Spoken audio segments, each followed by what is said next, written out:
best time for any business owner to speak to a solicitor is well before the thing happens. Absolutely. But I've been doing this for long enough to know that very rarely happens. Hello, my name's Stephen Mather, solicitor, and I help small business owners with a wide range of legal problems from startup to exit and everything in between. Most of the time, it's responsive. Something's happened. Can you help? So the answer is yes, of course, we can help. Here's how to do it. But absolutely, the best time to do anything is with plenty of notice. So if I take selling a business, for instance, the best time to think about selling a business is probably 3 or 4 years before you actually want to sell and retire. So if somebody has, in their mind that they want to retire out of their business by 65, then probably a good time to start doing that is when they're early 60s. And the reason for that is because you want to maximize the value of your business. You want to make sure that everything from a legal perspective is all lined up so that a buyer doesn't come across and say, what about X, Y, and Z? We've got answers to all of that. If we don't prepare and plan that in good time, what tends to happen is you're selling for a lower value, or when the buyer's done some checks on the business and realizes there's some holes in the business, they say, hang on a minute, we're overpaying. We want to reduce the price down because we need to fix X, Y, and Z. That's going to cost us this much money. So we're not going to pay you. We need to sort this out. I genuinely believe, although work's a necessary thing in our lives, like most people have interests outside of life.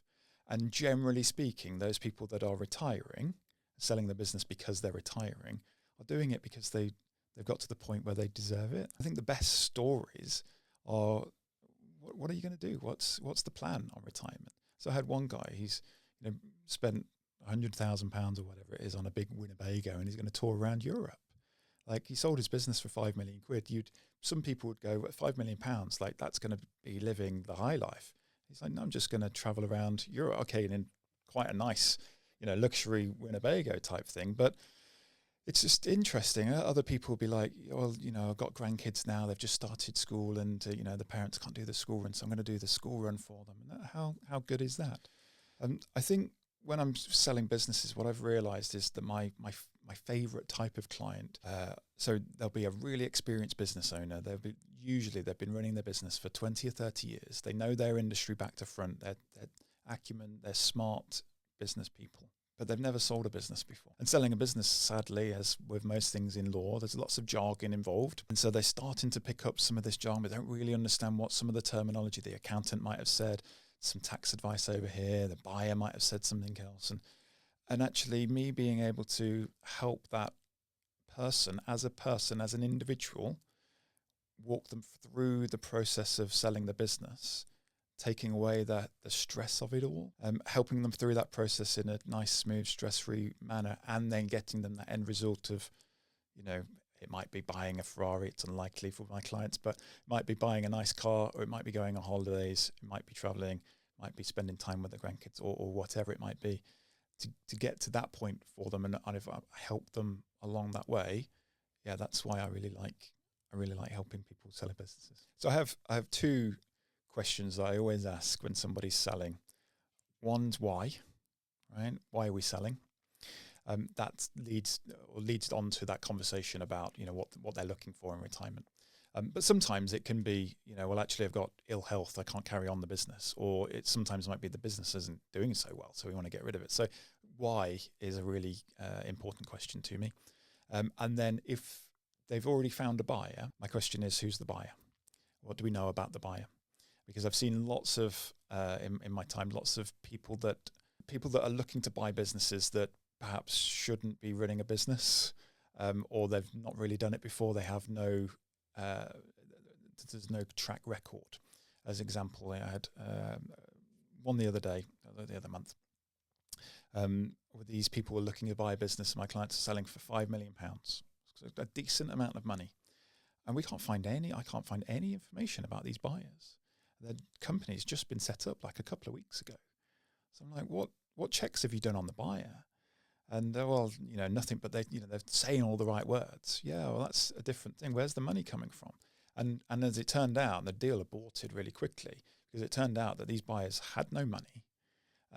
weren't going to put any money in. They were just going to borrow all the money on the business assets and leave them high and dry. They wouldn't have been able to afford to repay it.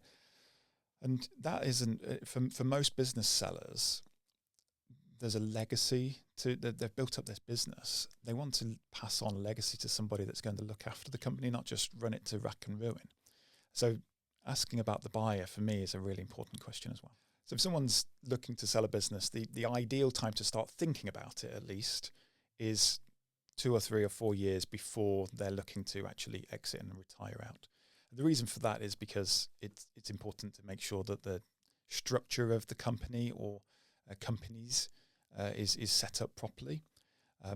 People do a lot of things that often driven by tax that make it a bit more complicated and more difficult to sell. So they might have different share types within their company. They might have a holding company or different connected companies. So it's a good idea to look at all of that and go, how do we simplify this for a sale?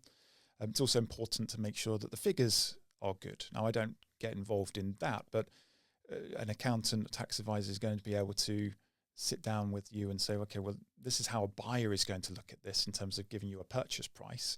So let's change and work towards achieving these goals in the business to maximize the value that's going to be achieved on a sale. And then thirdly, we can start to get all the other legal issues lined up now, so it just makes it easier to sell. And that's about getting your house in order, making sure that documents are in place that should be legally in place already, are already there and ready to go. So in an ideal world, somebody would come to me well before even putting the business on the market, even before finding a buyer.